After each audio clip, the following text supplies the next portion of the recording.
I know you could say we've been wrong on it 8 different times before, but I don't think that's necessarily the case here as we sit on the precipice of time number 9, which, if we bring up that chart, Texas, the Ethereum chart right now, Sean's saying that this is expected to continue. Outperformance on the Ethereum side to play catch-up versus Bitcoin. Ironically, could it be the case that Bitcoin Vegas kicks off alt season? I think so. So that's my bold claim here to kick off the week. Welcome in, everybody, to another episode of Coinage. I'm your host, Zach Guzman, coming to you live from our Brooklyn studios here in New York City as we kick off another week. Hope you had a great Memorial Day if you are just getting started this week. And a shout out to everybody who's always in the trenches, who takes no days off, as we are in that camp here at Coinage. Exciting, though, in terms of everything that we experienced over the last few days, because we were over at the Solana Accelerate conference, chatting with a few different people, getting a little bit of the news on the ground, as it were, chatting with the chair of the House Financial Services Committee, French Hill, chatting with a lot of builders out there. So shout out to everybody who said hi on the grounds at the conference. Pretty great vibes, to be honest, over there in New York on Pier 36. It was pretty exciting to chat not just what's going on in Solana, but honestly, I think really everything that's going on in crypto over these last few days. So it's pretty cool to see. Of course, that's not the only thing going on in the crypto space, as we were also seeing a few troubling updates in terms of kidnappings. The big one out here in New York, not usually what we're expected or used to seeing.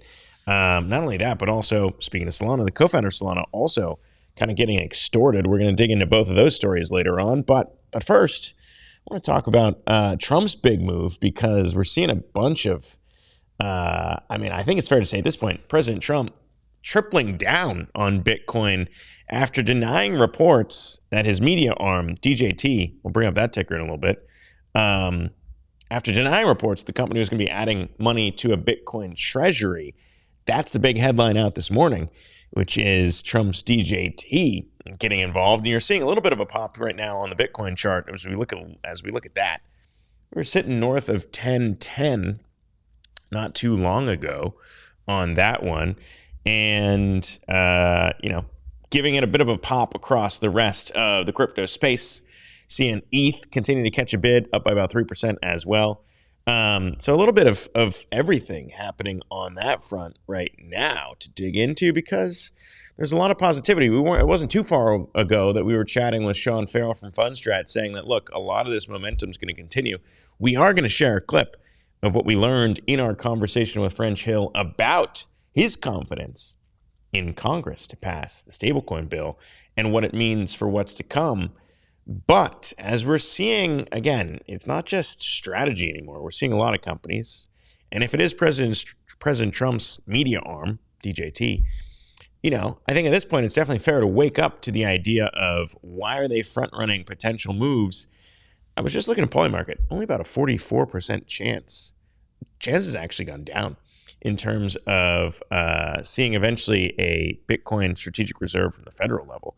But just want to play a little bit of what Sean Farrell, one of the smartest crypto analysts, we had his interview. If you haven't watched it yet, I'm going to continue to recycle this, because it's his price target of $175,000 that we have confidence in here at Coinage, myself personally as well.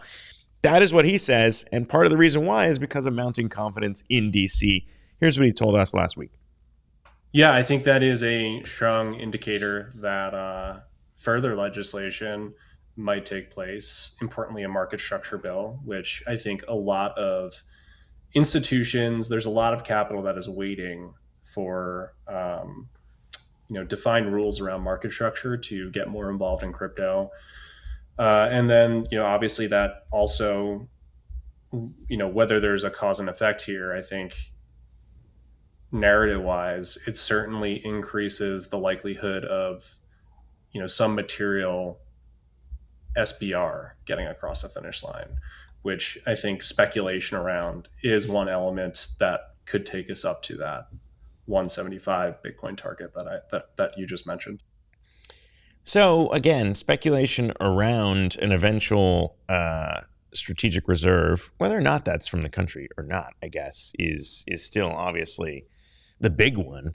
But regardless, you don't need to have the big one to necessarily continue to see stepwise speculation and interest in the idea of this happening. And I mean, Texas, if you pull up the DJT chart right now, if you look at what's going on there, it was positive. And now the news, you can see here, people kind of digesting, what does it mean that Trump's media arm, DJT, is raising $2.5 billion to invest in Bitcoin. Originally, investors excited about it, then not so much.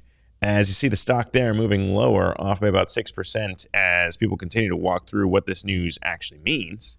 And of course, that's always to be determined when we think about what the impacts there might be. These bets usually work out well when Bitcoin's price rises.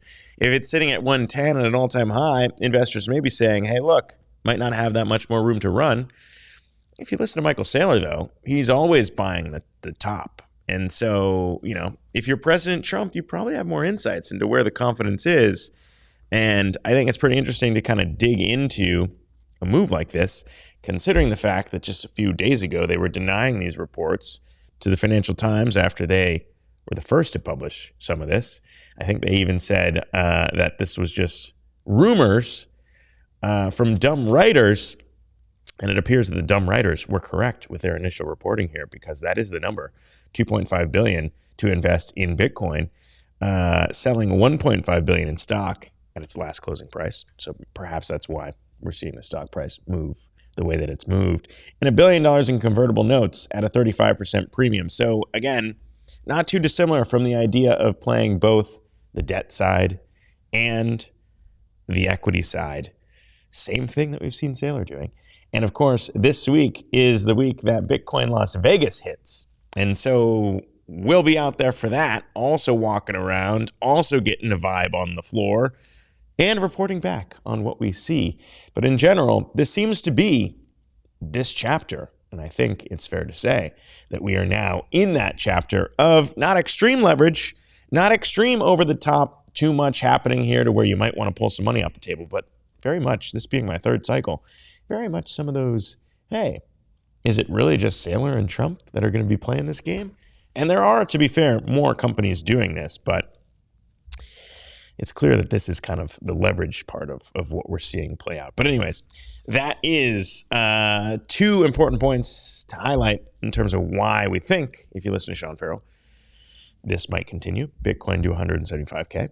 Why Trump is tripling down by raising $2.5 billion to invest in Bitcoin as well. And as we've highlighted over the last, what has it been, Texas, like a month? I think it's been a month that we've been talking about stablecoins. That's the other big piece of all of this as well. And we're going to share a little bit about what we heard, like I said, from French Hill. But the other big thing to recap is slowly under the hood, we've also been seeing big players in the stablecoin space advance their plans. The biggest one to pay attention to right now is Circle and the issuer there of USDC. Certainly, I think a few people in our audience have touched the stablecoin USDC. And the big update there being that we are getting information around pricing. This is the S1 update for shares pricing around $24 to $26 per share, which would target about a $6.7 billion valuation in Circle's IPO. So this is a big one, and it's one that has been in the works. If you remember, it wasn't too long ago that they were seeking a $9 billion valuation in a SPAC deal, I believe just a few years ago. And so when you think about where we're at on this one, interest seems high, and obviously part of the reason as to why interest is so high is because you've got this stablecoin bill in both the Senate and the House advancing as well. And so I think it's obvious, don't know if I even need to say it, but the reason why we wouldn't have seen a Circle IPO before this is that a lot of investors wanted assurances that, look, this is going to be an industry that isn't just going to be here and go away, but that something permanent in Congress would get passed that allows them to operate, remove those risks. And certainly we are seeing that as the Genius bill in the Senate continues to advance, and as we are seeing efforts in the House as well, which is an important and perhaps professional segue by myself to Texas, get into the interview that we had with Chair Hill, French Hill, who leads the House Financial Services Committee, and the charge that has been happening for Republicans and Democrats to come together to approve stablecoin legislation. And we got a chance to chat with him on the sidelines of the Solana conference as well, which is pretty interesting to hear his confidence around not just the stablecoin legislation, but also the markets infrastructure bill that would finally allow altcoins to also enjoy the same assurances that they aren't securities. But we just want to play a little clip of what we heard from French Hill, because if you listen to him, not only are you going to get the stablecoin legislation done, but also potentially market infrastructure done before the August recess, which is what Trump wants. He was very confident in getting that done. Here's what he told us, and perhaps why the markets are moving the way they are. Take a listen. We need to see the success in the Senate in the next 2 or 3 weeks. Can they pass their genius Stablecoin Act? What amendments will they take? What will be the structure of it at the end of the day from that sausage making? Yep. And then we'll consult with them on how best to deal with it in the House, while we also will work market structure in the House and encourage senators to pursue a market structure framework of their own in the Senate. So again, I don't think it's that crazy to listen to that, to know the confidence is there. I mean, shout out to Circle for kind of timing this well, and perhaps, again, they were just waiting in the wings to strike, but it sounds like they are striking now. And again, if you dig into a little bit more of, the reporting around the Circle IPO, it's interesting to think about who is lining up to get involved. And I'd be remiss if I didn't point out that Cathie Wood's ARK Investment Management, of course, she tracks all the big crypto ones, been a big fan of Coinbase for a long time, indicating her interest in buying up to 150 million shares of Circle in the IPO. Shares going to be trading under the symbol CRCL. And so all the information there, usually when you get pricing, it means that it is imminent. So I don't necessarily have the date in front of me for when the Circle IPO will actually be going down. But it'll be interesting to kind of keep an eye on that and see what kind of added buy pressure might be there after the shares actually list. It's been a while. I mean, I honestly can't remember the last one outside of the uplisting for Galaxy Digital on the NASDAQ. That was kind of the most recent one where we've seen Mike Novogratz's company come to a public exchange in the US. But as far as traditional IPOs go, that window has kind of been shut for a long time. So it will be cool to see whether or not those trade positively on day one, or if they may have gotten over their skis a little bit with where this valuation is. I leave that to the market to decide. For now, very interesting to see that moving forward. And of course, as always, we'll continue to keep you posted on the bill. As you heard from French Hill, it's basically kind of like hey, let's figure out the amendments that we want to make on this bill before we get there. But I think everyone's on the same page. Bitcoin potentially to 175K if that gets done and confidence continues to build. And I think a lot of that might potentially come through at the Bitcoin conference in Las Vegas. So stay tuned to Coinage for the rest of the week as we continue to cover the happenings there. The happenings here, however, back in New York, strange. The happenings that have been happening here, dark, quite frankly, because after pretty troubling headlines in France, if you recall those, an attempted kidnapping on the streets of Paris, I believe it was. Then you got this story happening over here in New York, which is a kidnapping from a crypto investor holding this guy, an Italian guy, in his apartment for weeks, torturing him, trying to get his Bitcoin password, crypto passwords. The suspect, John Woltz, 37 years old, who some are referring to as the crypto king of Kentucky, the suspect here, holding his victim in his 8-bedroom townhouse. People have described as a crypto commune, where police found, after a search, a trove of evidence, including cocaine, a saw, chicken wire, body armor, night vision goggles, bullets, and a Polaroid photo of the victim with a gun pointed at his head.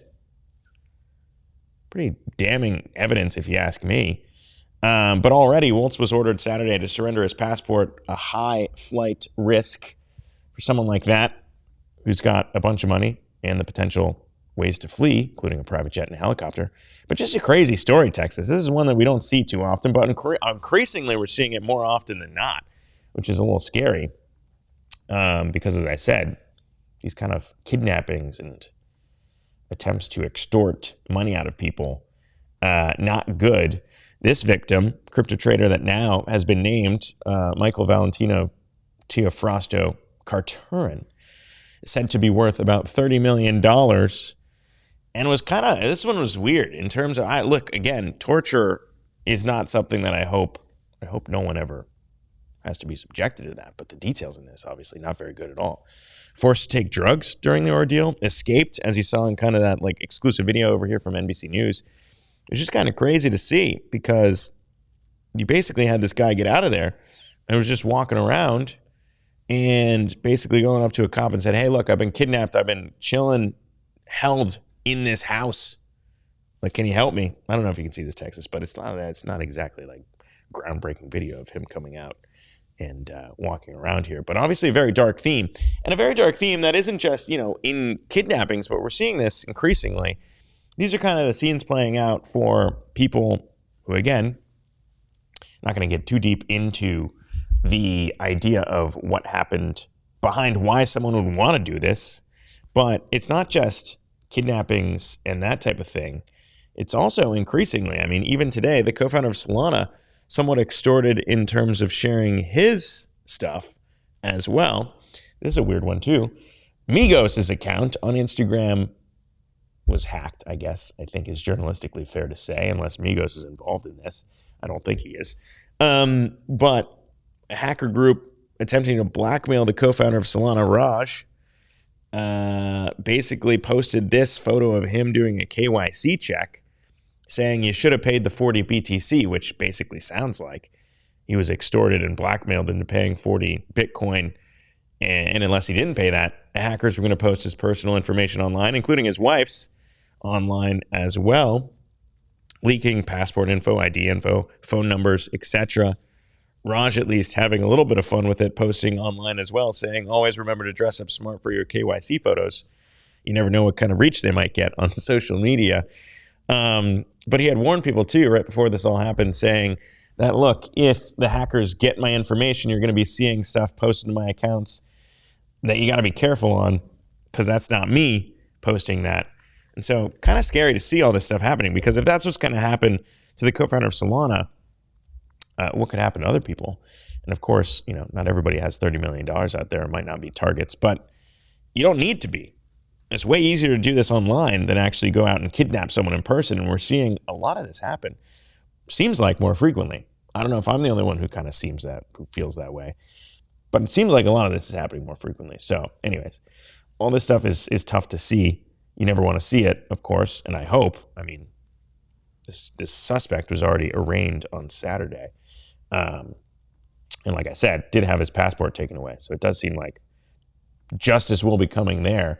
And I hope that the time served for someone who's kidnapping someone to extort them, to force them to take drugs, to urinate on them, to torture them for weeks, I hope that the punishment there is high if he is found, again, presumably so, found guilty of what is reported in all this.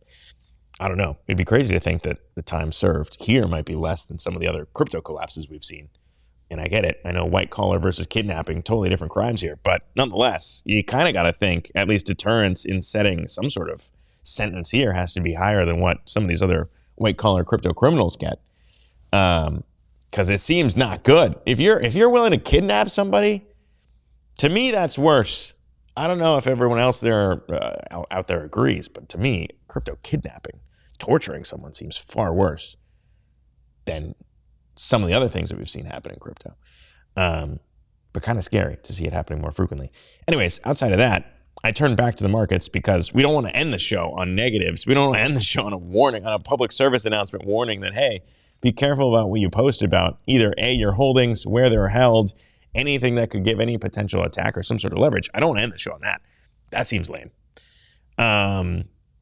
So maybe we go back to the charts here, Texas, and talk. Let's look forward. Maybe we look forward to what we have outside of Bitcoin, because there are a couple things to mention, which is we had a lot of people on the ground at the Avalanche conference as well. So I'd be remiss if I didn't highlight a couple things. Outside of Bitcoin, other currencies, cryptocurrencies that we're watching right now. One of those would be SWI. I want to bring this chart up because there was a hack in the SWI ecosystem. We saw the community respond to that. SWI being a little bit pressured but bouncing back. I think it's fair to say that these ecosystems have survived these things in the past. Nothing to panic over. Seeing SWI continue here. 362.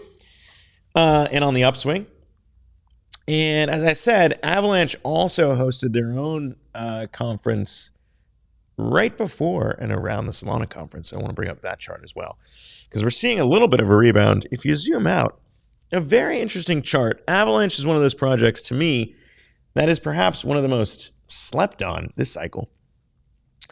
And perhaps maybe somewhat reasonably so. But it wasn't too long ago that we were sitting here at 45.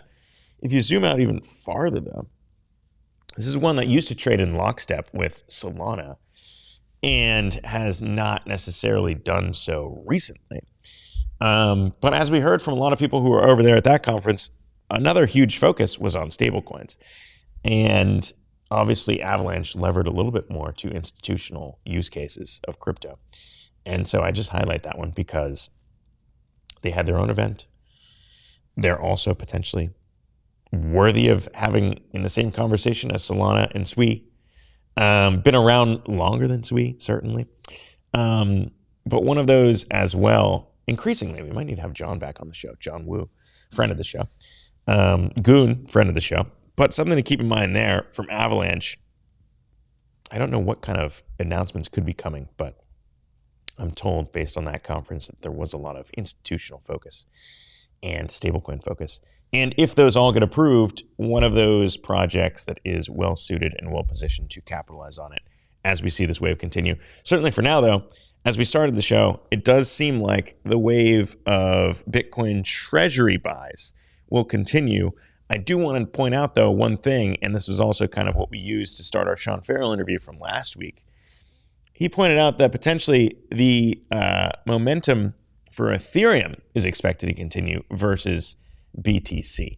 And I know we've called this like 8 different times before, and I know you could say we've been wrong on it 8 different times before, but I don't think that's necessarily the case here as we sit on the precipice of time number 9, which if we bring up that chart, Texas, the Ethereum chart right now, Sean's saying that this is expected to continue, outperformance on the Ethereum side to play catch up versus Bitcoin.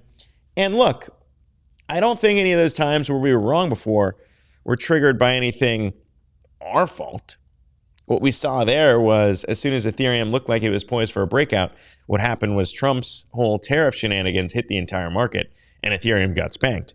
But now, on the upside, somewhat ironically, I think we're seeing some of the news of Bitcoin Treasury buys, including Trump's one from today, weirdly now kind of shifting out along the risk curve. People have been saying when alt season, if you think about ETH being the leading alt, Sean Farrell telling us that that could be now. And so position yourselves accordingly. If it's ETH that's catching a bid now, we could be having this show in about, 2 or 3 weeks time where we say, wow, look at these alts outperforming Bitcoin as we continue along in 2025. In the culmination, of course, maybe it's not too early to talk about, but as we always do, we highlight the best projects in crypto in our crypto project of the year every December and November and have you guys vote. So if you're a Coinage NFT holder, be prepared to do that again because we have all the founders on. And last year's winner was Solana. And look at what happened now. And so good alpha to be had as we kind of lead into this. We might be doing rolling nominations. Maybe that's a good way to do it, Texas. We just kind of let people nominate along the year as we inch closer to November and December. So by then, we know exactly who's in there. Either way, though, I'm just saying that we could be, it's May, about to be June. Ironically, could it be the case that Bitcoin Vegas kicks off alt season? I think so. So that's my bold claim here to kick off the week. And of course, there's a lot more to come. As always, you can catch all the big headlines, including what we broke, trying to track Bitcoin's treasury or Trump's media arm DJT buying up Bitcoin in a treasury. That's where we're at, folks. Whether or not you're going to see it at the federal level, President Trump already tipping his hand with his own media company in DJT. We'll keep our eyes on those shares. Nonetheless, all the big headlines at coinage.media if you want to co-own this project with us. Feel free to head there, mint an NFT, join the fam. For everybody here at Coinage, I'm Zach Guzman. We'll see you again soon.